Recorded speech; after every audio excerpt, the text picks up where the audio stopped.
Hello friends, एक बहुत ही दिलचस्प केस पढ़ रही थी। 2022 का ये केस है। मैं आपको वीडियो के एंड में इसका रेफरेंस भी दे दूंगी।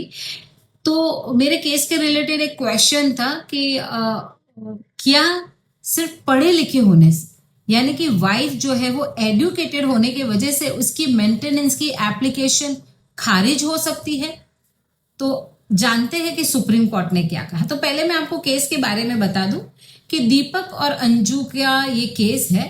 तो दीपक और अंजू की शादी हुई और उनका एक बेटा था, और कुछ समय के बाद दोनों अलग रहने लगे। उनके बीच में जो भी उनके फैमिली डिस्प्यूट थे उसकी वजह से। इसके बाद अंजू ने जो है वो अपने और अपने बेटे के लिए मेंटेनेंस की मांग की। कहां पर की? फैमिली कोर्ट के अंदर। फैमिली कोर्ट ने बेटे के लिए 6,000 पर मंथ मेंटेनेंस को देने का ऑर्डर किया, लेकिन पत्नी की मेंटेनेंस को ये कहते हुए खारिज कर दिया कि पत्नी पढ़ी लिखी है और पहले नौकरी कर चुकी है और अपना खर्च खुद चला सकती है। ये बोलकर उसकी जो मेंटेनेंस है वो खारिज कर दी और उसके मेंटेनेंस के बारे में कोई भी ऑर्डर नहीं दिया। तो इसके बाद जो है वो मामला आगे जाते जाते जाते सुप्रीम कोर्ट में पहुंचा। अब हम देखते हैं कि सुप्रीम कोर्ट ने क्या कहा। तो सुप्रीम कोर्ट ने कहा कि सिर्फ पढ़े लिखे वेल क्वालिफाइड होने या पहले नौकरी करने से मेंटेनेंस अपने आप खत्म नहीं हो जाती है।